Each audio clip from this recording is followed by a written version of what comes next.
क्या फायदा क्या नुकसान? सर, ये एक देश एक चुनाव, वन नेशन वन इलेक्शन, एक प्रधान एक संविधान एक निशान की बात करते करते ये सरकार पेंशन स्कीम 3-3 ले आई। एनपीएस भी, यूपीएस भी, ओपीएस भी, सब चलेगा। गरिमा जी देखिए, मैं एक राजनीति से हटके एक प्रोफेशनल और एक सब्जेक्ट एक्सपर्ट के बारे में ही ये आपको अपने 3-3 विचार सर जो है रखूंगा। स्ट्रीम, ये कितना कंफ्यूजिंग होंगी। नहीं, मैं ये तीनों के बारे में बिल्कुल स्पष्टीकरण दे देता हूँ। बिल्कुल, मैं एज ए प्रोफेशनली बोल रहा हूँ, सब्जेक्ट एक्सपर्ट करके ही सब्जेक्ट में बोलूंगा। आप देखिए, क्या है कि हमें ना सबसे पहले ये समझना चाहिए कि एनपीएस क्यों आई थी 2004 में।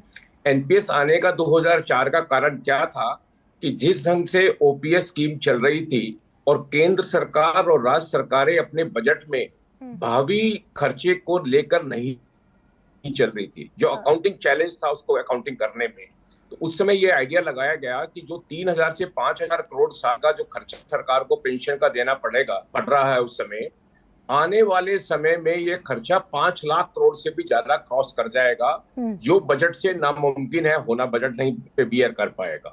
ये 2004 में स्कीम आने का कारण बना। ठीक है। उसी वजह से एक एनपीएस लाई गई, जिसमें एम्प्लॉइज में नाराजगी थी क्योंकि एनपीएस स्कीम उनके लिए सुटेबल नहीं थी। इसमें कोई दो राय नहीं है, क्योंकि इसमें कहा गया, जैसे मैथ्यू जी ने पहले कहा, एक डिफाइंड कंट्रीब्यूशन होता है कि आप इतना दिए, एक डिफाइंड बेनिफिट होता है कि भाई मुझे बेनिफिट मिलना चाहिए।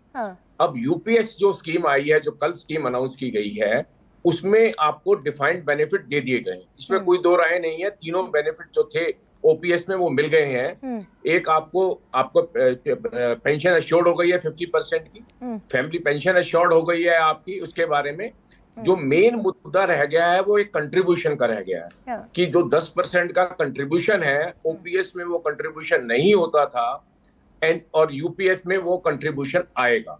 और एम्प्लॉइज की डिमांड ये है कि ये हमारा कंट्रीब्यूशन नहीं लिया जाए और ये कंट्रीब्यूशन जो हमें मिलेगा निवेश करके वो वापस मिलना चाहिए। एब्सोल्युटली सर, मैं छोटा सा इंटरवीन कर रही हूँ, आपको छोटा सा इंटरवेंशन है।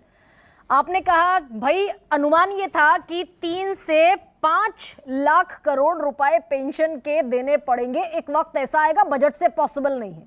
लेकिन ये जो प्रोफेसर अखिल स्वामी कह रहे हैं, आरटीआई के जरिए, राइट टू इंफॉर्मेशन के जरिए ये निकली जानकारी कि 16 लाख करोड़ रुपए एनपीए हो गया इस देश पर, नॉन परफॉर्मिंग एसेट हो गया, जो करोड़पतियों को, कॉरपोरेट को, उद्योगपतियों को पैसा दिया गया, रिकवरी नहीं हुई तो रजिस्टर में उसको एनपीए दर्ज करके चढ़ा दिया 16 लाख करोड़।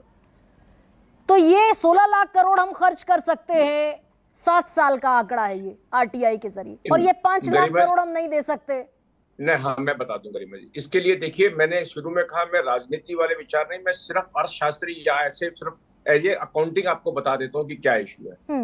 भारत सरकार का बजट टोटल 46 लाख करोड़ का है। ठीक है। उसमें एनपीए वगैरह का कोई वो नहीं आता। 32 लाख करोड़ रुपए हम लगभग अपना रिवेन्यू जनरेट करते हैं, जिसमें टैक्स रिवेन्यू भी आता है, नॉन टैक्स आता है, और 14 लाख करोड़ की बोरिंग करते हैं। और 46 लाख करोड़ के खर्चे में हम सरकार का जो वेरियस खर्चे हैं उसको खर्चे को चलाते हैं। नहीं सर, देते तो है ना, आम आदमी की जबान में दे तो देते हैं। 16 लाख करोड़ एनपीए हो गया, जो कॉर्पोरेट से हम रिकवरी नहीं कर पाए। नहीं, वो सरकारी बजट से एनपीए नहीं जाता। देखिए, सरकारी बजट से एनपीए नहीं जाता सर, गया तो इनकम टैक्स, गया तो टैक्स पेयर के पैसे से ना। नहीं नहीं नहीं, टैक्स पेयर के पैसे से एनपीए नहीं जाता डायरेक्टली। देखिए, मैं बता दूं आपको, इनडायरेक्टली आप कह सकते हैं, क्योंकि जो बैंक की बैलेंस शीट है उसका कंसोलिडेटेड फंड से कोई मतलब नहीं है, उसकी कोई रिवेन्यू की वर्किंग नहीं है। प्रोफेसर, जो अपने को समझने की बात है, जो मुद्दा है आज की डेट में, यूपीएस, एनपीएस और ओपीएस का जो मुद्दा है आज की डेट में, देखिए, जो भी कर्मचारी होता है उसकी ये इच्छा होती है कि मुझे अपना जो बेनिफिट है वो पूरा मिलना चाहिए। और क्योंकि मेरा एक राइट 2004 से पहले क्रिएटेड हुआ है, आप उसको कंटिन्यू कर दीजिए। और आज के आर्थिक परिप्रेक्ष्य में आपको ये देखना है कि ये आप इसको कितना कैरी फॉरवर्ड कर सकते हैं। तो आज की डेट में भारत की आर्थिक स्थिति को देखते हुए और जो वर्किंग देखते हुए, जो कल की स्कीम है, मैं ये नहीं कह रहा कि स्कीम में अभी सुधार नहीं किया जा सकता, स्कीम में सुधार किया जा सकता है। और एम्प्लॉइज की ये डिमांड कि भाई मेरा कंट्रीब्यूशन मुझे मिलना चाहिए वापस, ये उसमें नहीं जाना चाहिए। एक छोटी सी विंडो उसमें भी दी है कि वो आपको 3 दिन की सैलरी पर 6 मंथ के हिसाब से आपको एक रेवोल्यूशन मिलेगा। लेकिन ये जो आज की डेट की जो डिबेट इस बारे में मानने की, क्योंकि अपने को मेन जो डिबेट करनी है वो ये है कि अगर इस पेंशन को आज की डेट में ओपीएस स्कीम में जैसे बिना कंट्रीब्यूशन के लाया जाता है वो भी किया जा सकता है।